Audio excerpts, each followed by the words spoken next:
him address that. Harris, I'm pleased that he admits he made a mistake. But when you are the Secretary of Defense and there is kinetic activity that is taking place, and we have troops that are there in the Middle East, we have troops that are over in Europe, we have activity that is taking place around the Taiwan Straits. You need to realize the severity of that and the importance of letting those around you know. And making the president aware should have been the first thing that he thought to do, not of himself, not of his privacy, but to make certain that the commander-in-chief was aware that he was having an issue. Well, look, there were a lot of questions about it. And in a later question, he said he didn't want to burden the president with his personal journey because the president had so much going on. If I remember correctly, the president was on vacation. But anyway, Secretary Austin made it very clear about this part of the conversation with regard to Iran. And I would imagine in some corners this makes news. The White House is kind of beating around this. He said, I mean, plain speaking, the United States is not at war with Iran. Watch. The president will not tolerate attacks on American troops, and neither will I. This is a dangerous moment in the Middle East. We will continue to work to avoid a wider conflict in the region. But we will take all necessary actions to defend the United States, our interests, and our people. And we will respond when we choose, where we choose, and how we choose. And when he was asked, are we at war with Iran, he said the U.S. is not at war with Iran. Now, here's what the president said earlier today. Our prayers continue to be with the families of the 3 American servicemen killed and attacked in the FAUB in Jordan. Sergeant William Rivers, Specialist Breonna Moffett, and Specialist Kennedy Sanders. I spoke with each of these families separately, and Jill and I will be tomorrow at Dover Air Force Base to receive the dignified transfer of their bodies. Obviously, the whole nation is mourning with those families. Fox has spoken with the families, and we know that they're grieving mightily, but we are right along with them with our prayers as much as we can be. They need the Lord right now. And moving perhaps into the future now is this idea. Do you think Iran sees it the way we do? Do you think that Iran thinks that we don't think we're at war with them? Iran has the tendency to be into a skirmish with everyone through their proxies. And Harris, this is what we know. And they have been doing it, whether it's Hamas or Hezbollah or the Houthis or the IRG or ISIS Syria, Iraq.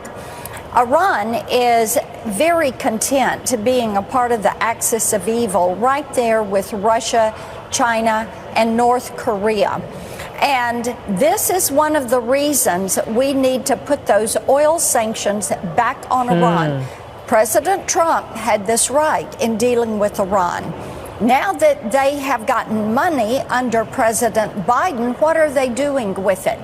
They are funding these terrorist organizations. These organizations are striking at us. And Iran can say, we didn't carry out this attack.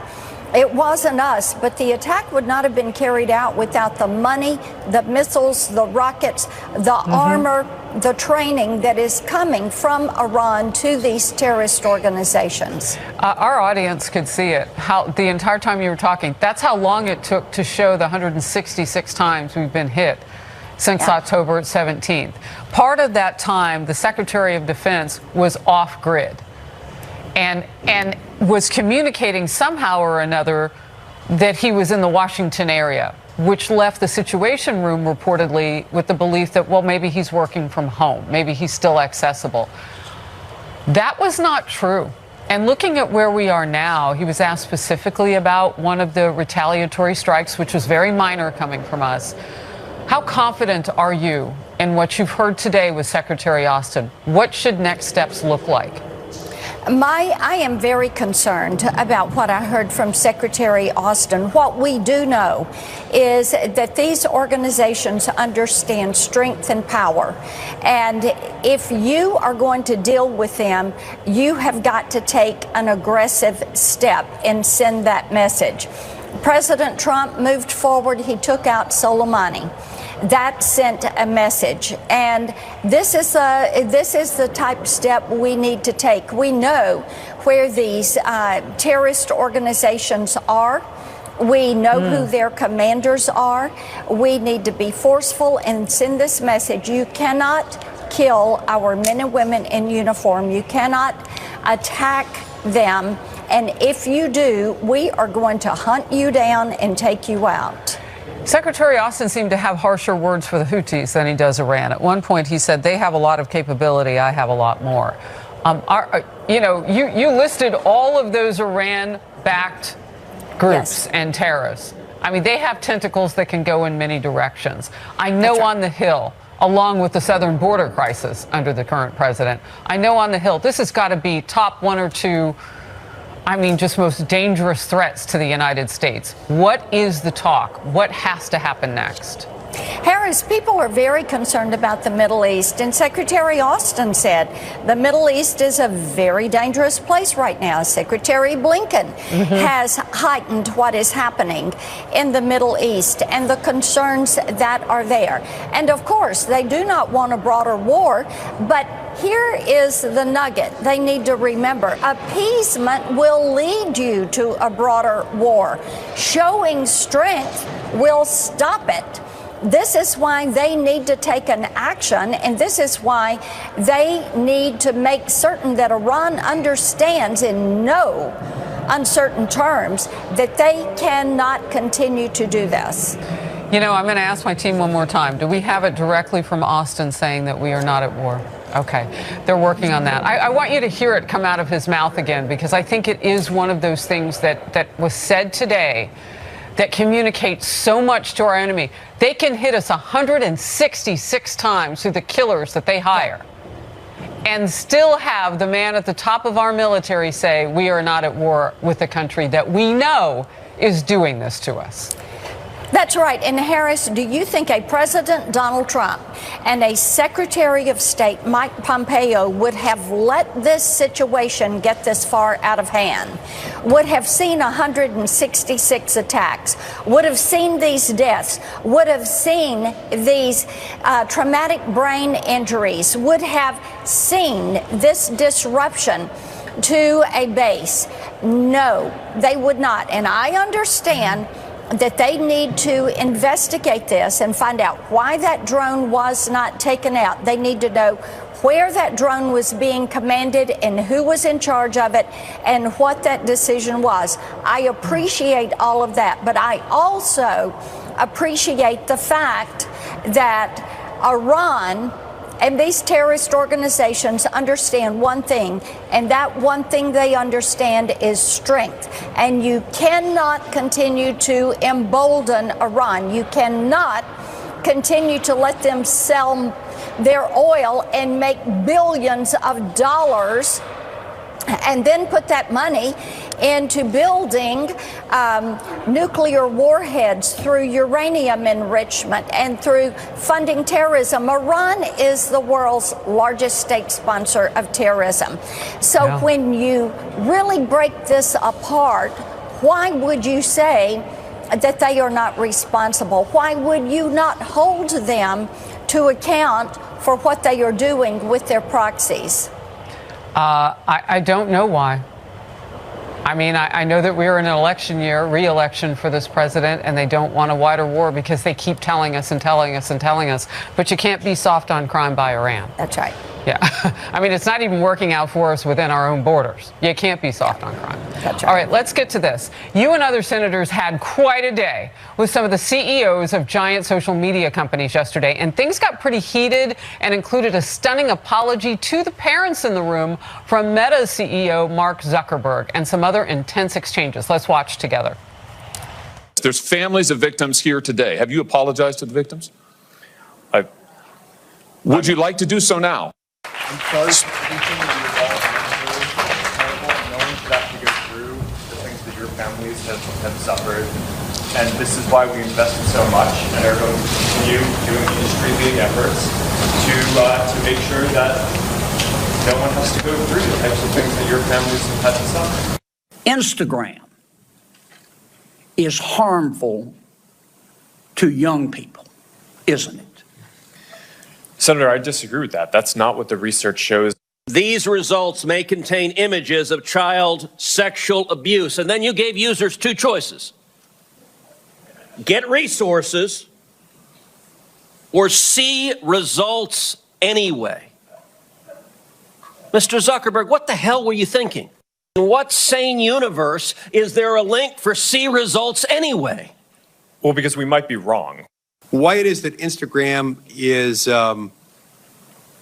only restricting, it's restricting access to sexually explicit content, but only for teens ages 13 to 15. Why not restrict it for 16 and 17-year-olds as well? Senator, my understanding is that we don't allow sexually explicit content on the service for people of any age. How is that going? Children are not your priority. Children are your product. Children you see as a way to make money. Mr. Zuckerberg, yes, there are a lot that is slipping through. It appears that you're trying to be the premier sex trafficking Of course not, Senator. in this country. Senator, that's ridiculous. No, it Senator, is not ridiculous. Senator, your thoughts today in watching that back? It is so interesting that these CEOs could not give us straight answers. And when I asked Mark Zuckerberg what was happening with this sexually explicit material that is being pushed, not just on the site, but it is actually being pushed to kids. I asked if it violated their terms of service and their community standards, and he would not give me a direct answer on that.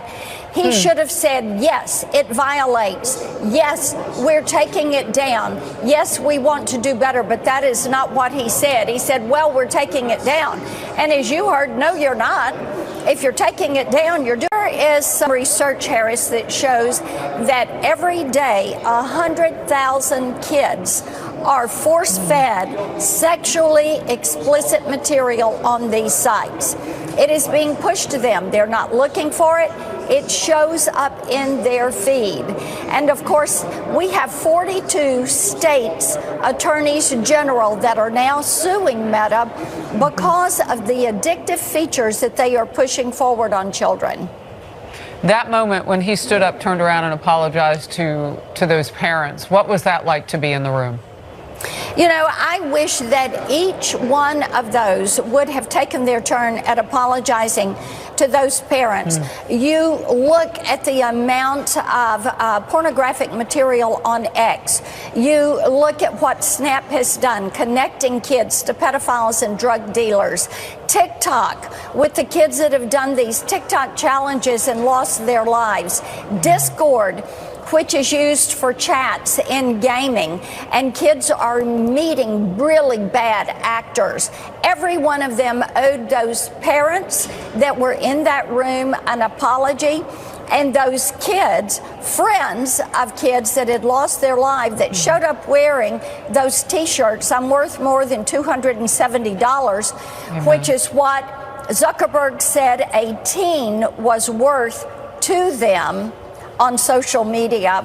I thought it was powerful. Senator Blackburn, very powerful. Great to have you in focus today. Good to be with you. Thank you. Now I want to show you that critical part. Senator Blackburn and I talked about it. You heard me paraphrase it, but I do think it's important. It's critical for you to hear Secretary Lloyd Austin from his news conference that we covered live moments ago. Watch it. We don't see Israel engaged in a conflict with other countries in the region. We're not at war with Iran. And yeah, the Houthis continue to do some things that are very irresponsible and illegal. And so our goal is to make sure that we continue to take away capability from the Houthis to do what they've been doing. And this is not a U.S. issue. This is an international issue. Sean Duffy, former Wisconsin congressman and co-host of The Bottom Line on Fox Business. Plain speaking, we are not at war with Iran. Through all their proxies, they sure do kill effectively. Yeah, they do. And I think it's fair to say we are not at war with Iran, but Iran truly is at war with us. And how this administration responds, Harris, is incredibly important. You can have very targeted military attacks back on Iran and the Houthis and their other proxies. But what's always frustrating for so many people on the right is, why aren't you using oil sanctions to cut off their revenue supply? Why not? It does come back to global warming. Well, because I think if you cut off oil supplies coming out of Iran, China's going to go purchase more oil on the open market, driving up prices in an election year. So Joe Biden's choosing to shut down American oil and keep Iranian oil flowing and funding this radical regime. So that's the frustrating part. When you respond to folks like Iran, this can ravel apart, and you can see a broad conflict take place. We don't know how these things end up. And the easier solution truly is economic sanctions on oil, and they refuse to take it. We don't talk enough about what happened in the distance between when we had a Secretary of Defense who actually could work, and then when we were told that doctors had released him from the hospital after spending 2 weeks in the hospital for prostate cancer treatment and a complication for previous surgery with that. We haven't heard enough. What was going on in that time? I mean, now there are questions about, well, when did your deputy know, and so on and so forth. What's your take on what you heard from Secretary Austin today? Well, we do not know. And how did the communication chain break down? What information didn't the president have? How was the White House operating? Those are all questions I think we have to have. Now, they're going to tell us everything was functioning just fine. But anyone who looks at the situation with Lloyd Austin out, the president not knowing he was gone, there were really real challenges within the White House. But yeah, so I think one day we're going to find out what happened here. But he said we would. So one last point, Harris. This is not about Lloyd Austin.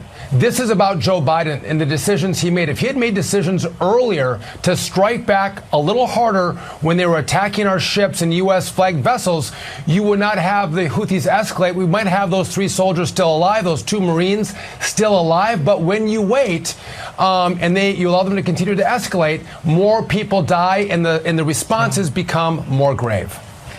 Yeah, and you mentioned the Marines, now the 3 soldiers, all of it. So this is happening. Florida Governor Ron DeSantis is making unprecedented moves now to take on Biden's border crisis. He's deploying up to 1,000 of Florida's National and State Guard to the state of Texas. Here's the governor just last hour. It's as bad as it's ever been at the southern border. Biden has the authority to close this border today if he wanted to.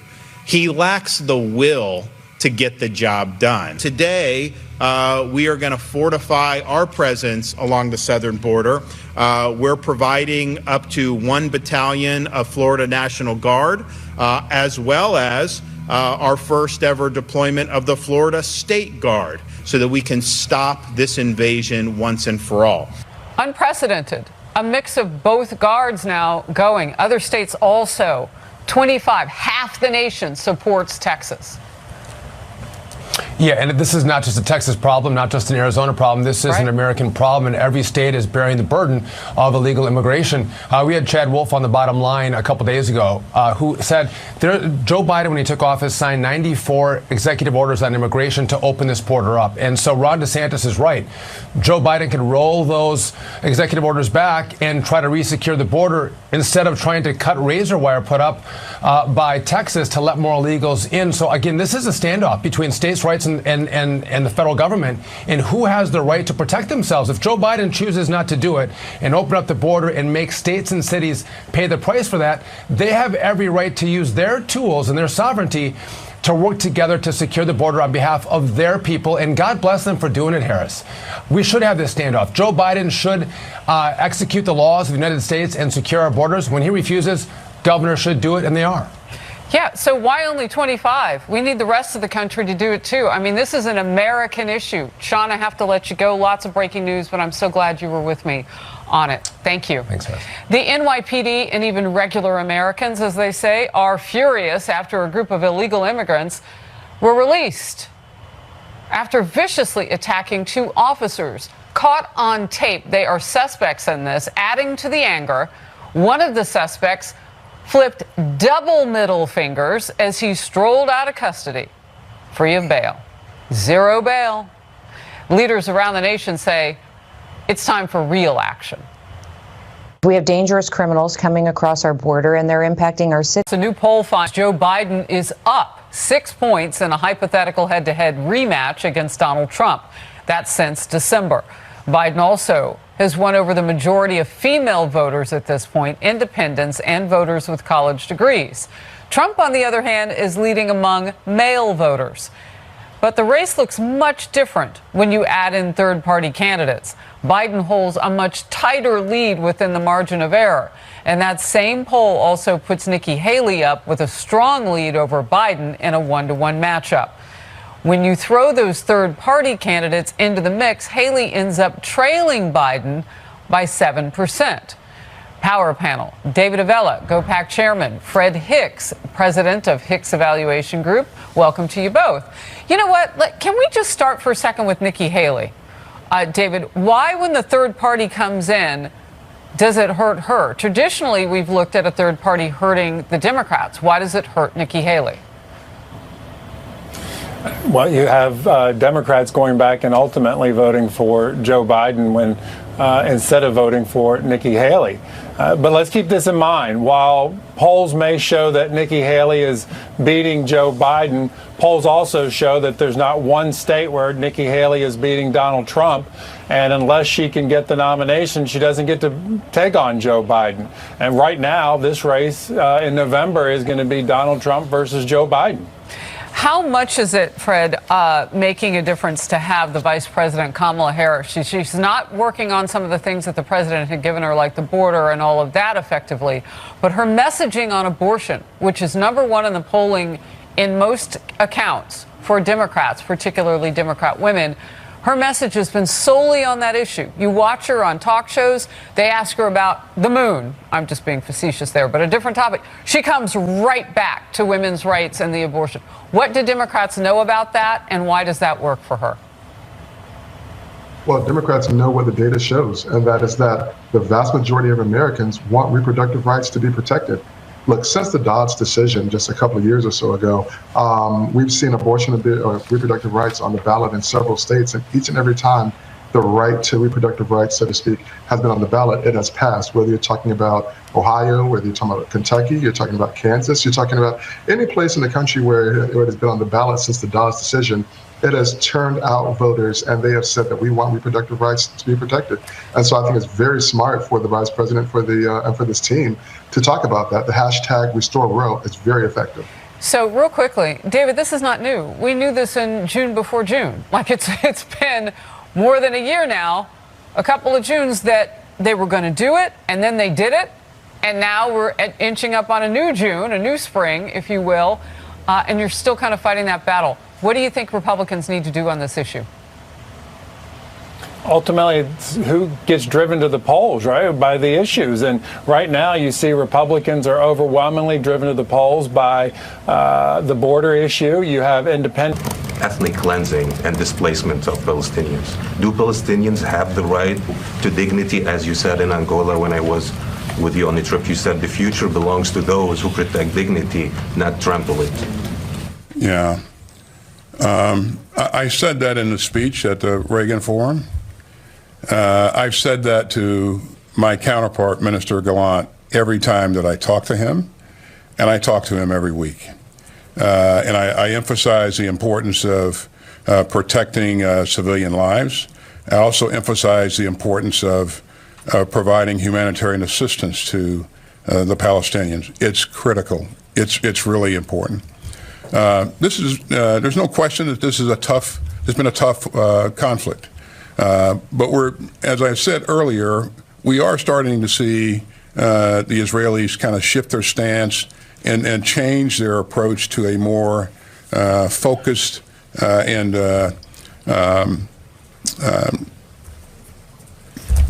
controlled, well, control is probably not the right word, but a more focused effort, focused on a discrete set of objectives.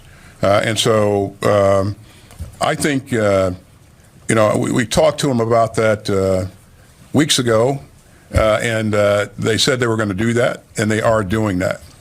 But I will continue to emphasize, and I know Secretary Blinken and President Biden will continue to emphasize the importance of addressing the issue of the Palestinian people. It's critical. And, we're doing more, but we're not doing enough. So. Time for a few more. Let's go to CNN. Secretary, allow me to join my colleagues in wishing you a speedy recovery. The 30-day review is due in a matter of days now, I think less than a week if I'm not mistaken. Do you commit to making that review public? And second question, has your Chief of Staff, Kelly Magsamen, offered her resignation, or have there been discussions about her resignation in the wake of the failure to notify? I commit to being as transparent as possible and sharing as much as possible. Oren, you'll understand that because this is a command and control of policies of our government here, there'll be elements of this that are classified. But we're committed to sharing as much as possible, as soon as possible. And your Chief of Staff, has she offered her resignation? She has not. So. Okay, let's go to PBS. Nick. Mr. Secretary, I've seen what you're going through up close among loved ones. So again, we wish you a full recovery, and I know it's possible. So thank you.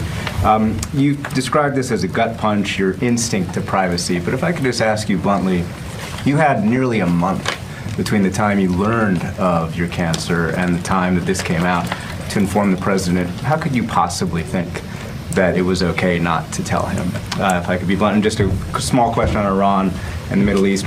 What do you believe Iran knew operationally about the attack in Jordan, and how important is that when it comes to the U.S. response? So the diagnosis was made. Doctor highlighted that you have a finite window of time to actually get this done. If you go beyond that window, then you will have a problem. Christmas holidays coming up.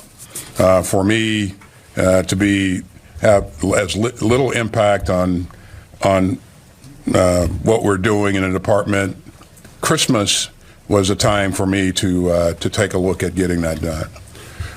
It was a tough decision for me, and I did not decide until very close to when the procedure was done to actually do the procedure.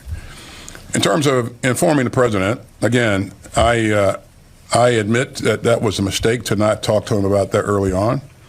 When you're the president of the United States, you got a lot of things on your plate. And so putting my personal issue on adding to his all the things that he's got on his plate, I just didn't feel that was a thing that I should do at the time. But again, I recognize that was a mistake, and I should have done that differently. So. And what Iran knew about the attack in Jordan, or how operationally it was involved? We believe that this was done by an element of what is known as the axis of resistance, and these are Iranian proxy groups. And how much Iran knew or didn't know, we don't know. But it really doesn't matter, because Iran sponsors these groups, it funds these groups, and in some cases, it trains these groups on advanced conventional weapons. And so, I think without that facilitation, these kinds of things don't happen. So. Okay, let's go to FT and then Politico to close it out. Thanks, Mr. Secretary. Have you seen any signs that China has been successful in pressuring Iran to rein in the Houthis in the Red Sea? We have not. Again, what's happening in terms of close communications between leaders, we don't know, but we've not seen any visible evidence that they are encouraging or pressuring Iran to cause the Houthis to back off of what they've been doing. Okay. Final question. Thank you. Good to see you, Mr. Secretary. I also hope that you make a speedy recovery. I have two questions. First of all, do you regret not personally telling the deputy the details the 2 times that you were in the hospital and the authorities were transferred to her? Do you think that she had a right to know? And then I have a question on the Middle East as well. As you heard me say in my opening statement, I apologize to all my colleagues and also the American people that I wasn't as transparent as I probably should have been up front. So. And then my second question, is there any discussion right now of withdrawing troops from either Syria or Iraq, especially given what has happened in the last couple of weeks? What's happened in the last couple of weeks is not driving us to consider withdrawing troops from Syria. There are ongoing discussions with the Iraqi leadership about our future footprint in Iraq, and I think that's been fairly well publicized. The High Military Commission, we've taken the first steps in conducting those meetings, and so that will play out over time. Does that include discussions about withdrawing troops from Iraq? It'll include discussions about our footprint going forward, for sure. Thank you very much, Mr. Secretary. Ladies and gentlemen, that's all the time we have for today. Thank you very much. We're still doing the forensics, Jan, but most of the drones in the region have a connection with Iran. So, Mr. Secretary, why a multi-tiered response? Why not one and done, get it over with, and then get dragged into a broader conflict? You know, I don't think the adversaries are of a one and done mindset, and so they have a lot of capability.